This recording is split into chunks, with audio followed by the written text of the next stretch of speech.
Para mí es imposible hablar de mi infancia sin mencionar todas esas películas que veía de manera compulsiva en aquella época. Y una de ellas, sin ninguna duda, era El Mago de Oz. Por eso hoy pretendo responder una pregunta que quizá otros fans de la película se han hecho en algún momento. ¿Merece la pena leer el libro? Y lo más importante, ¿merece la pena leer el libro cuando ya eres adulto? Bienvenidos a Victorian Spirit.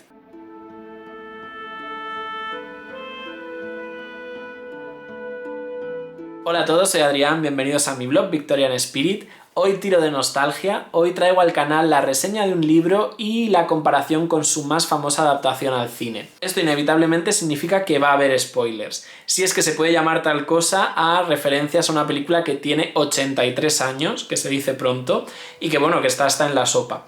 Pero yo por si acaso, aviso a navegantes.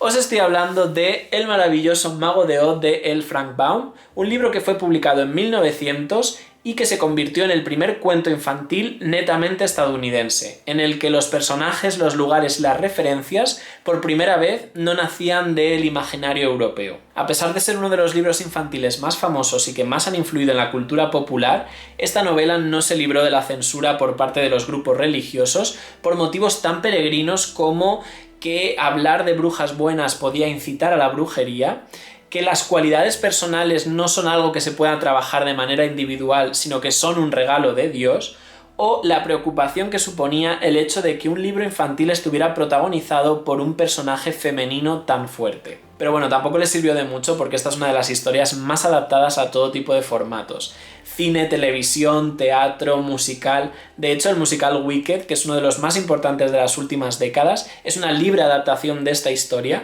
y solo como curiosidad, el nombre de su protagonista, Elphaba, es una interpretación fonética de las iniciales del autor, L. Frank Baum, Elphaba.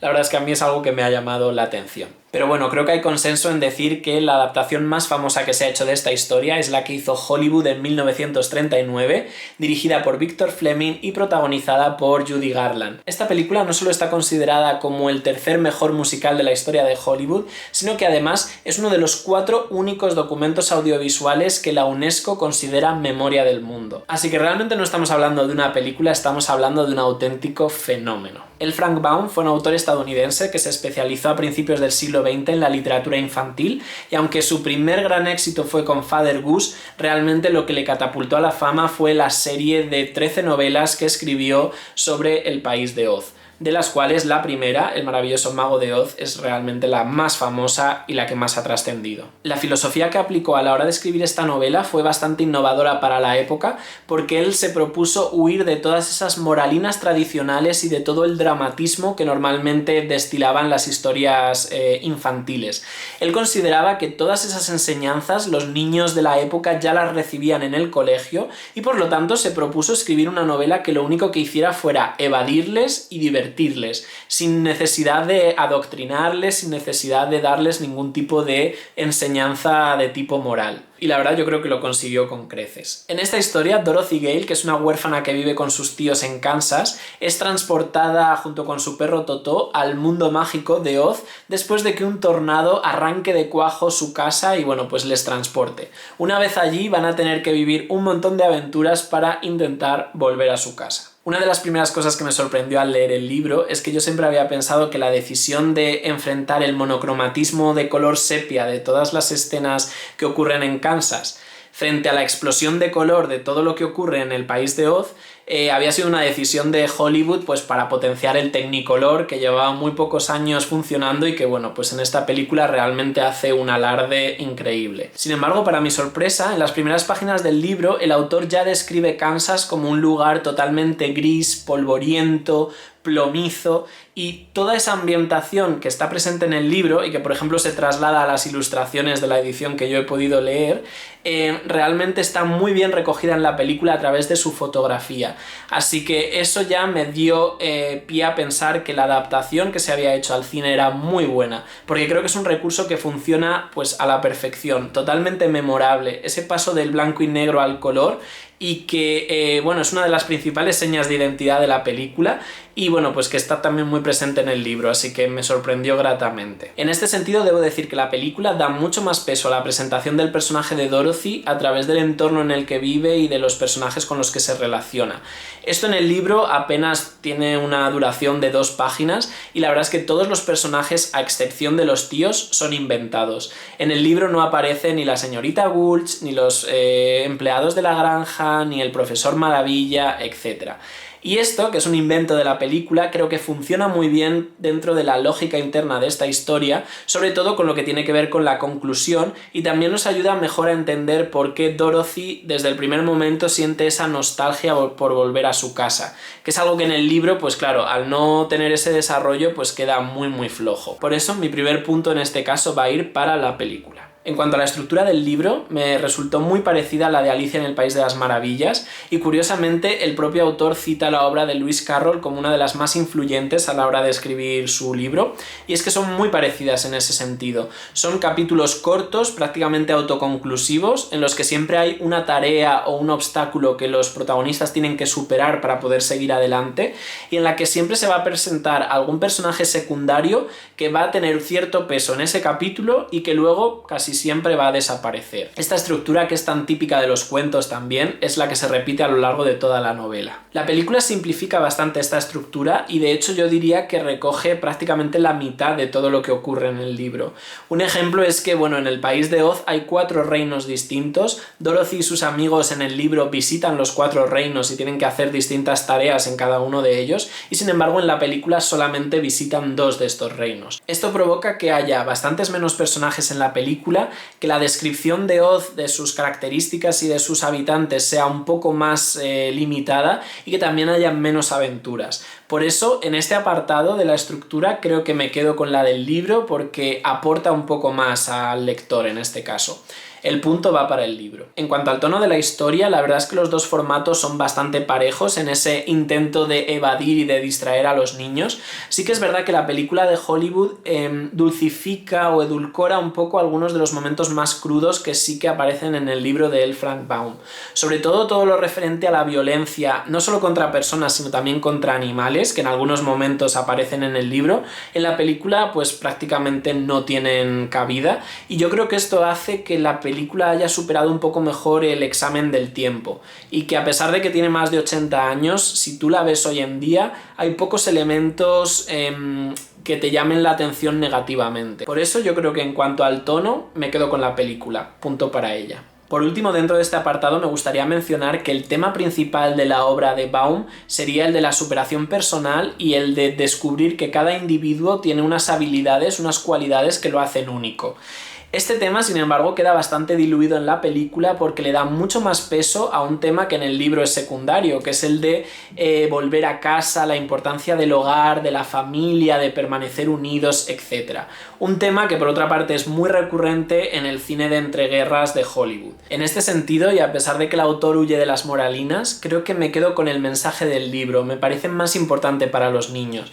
Y es que en el libro, aunque el espantapájaros no tiene cerebro, realmente suyas son las mejores ideas. Y aunque el hombre de hojalata no tiene corazón, es el más empático y el más sensible. Y aunque el león no tiene valor, es el que más se sacrifica por los demás y por ayudar a sus amigos.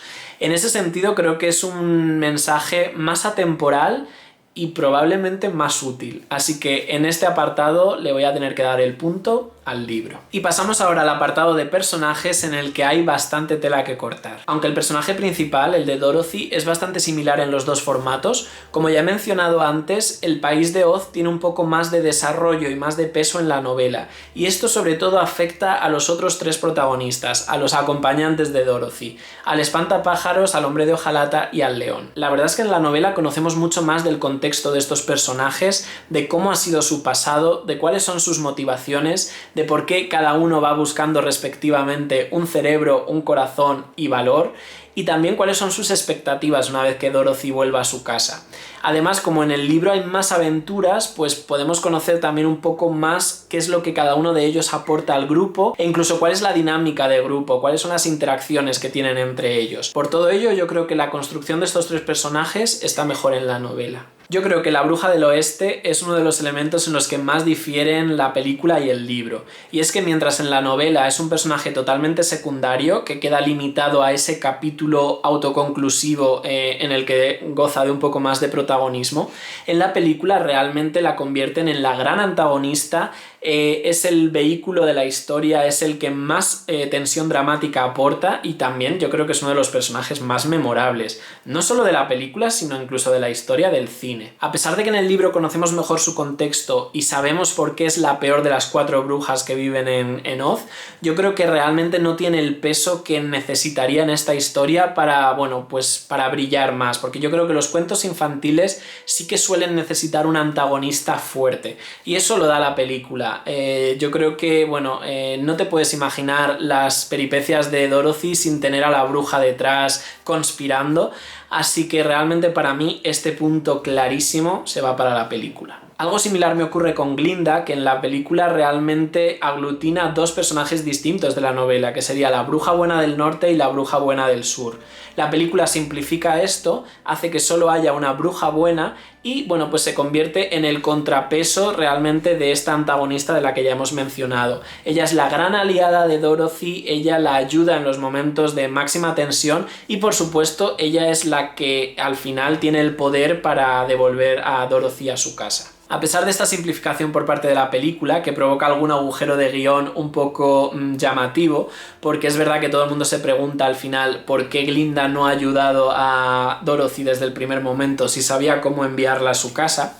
A pesar de esto, que en el libro, claro, tiene un desarrollo totalmente distinto y queda mucho mejor explicado, bueno, pues yo creo que el personaje de Glinda es igualmente muy memorable y creo que también es necesario. Creo que es ese vínculo un poco maternal que Dorothy echa de menos de su casa y, bueno, pues por lo menos le queda ese vínculo con Glinda en Oz, ¿no? Yo creo que sin ella la película podría llegar a haber sido demasiado oscura, en el sentido de que casi no hay esperanza, casi no hay ningún aliado para Dorothy. Así que por todo ello, yo aquí también le doy punto a la película. Por último, dentro del apartado de personajes, vamos con el otro vértice de la historia, que sería el grande y poderoso Mago de Oz, que por una parte debo decir que a efectos del casting yo estoy encantado con lo que hicieron en la película. Creo que Frank Morgan realmente es el mejor actor para poder hacer del Mago de Oz.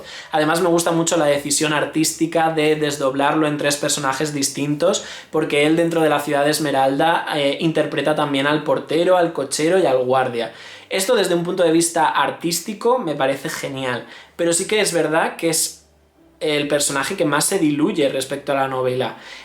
Todo, absolutamente todo gira en torno a él, incluso el título de la película, pero sabemos poquísimo sobre él. Y esto es algo que en el libro no sucede. En el libro conocemos su pasado, sabemos cómo llega a Oz, sabemos cómo se hace con el poder, cómo engaña a todo el mundo, cómo obliga a construir esta ciudad de Esmeralda, que es un gran engaño masivo. Esto explica, por ejemplo, que él viva enclaustrado, que no quiere que nadie lo vea. Y también explica, por ejemplo, que mande a Dorothy a matar a la Bruja del Oeste, ¿no? Porque es realmente la única que le puede usurpar ese poder que tiene.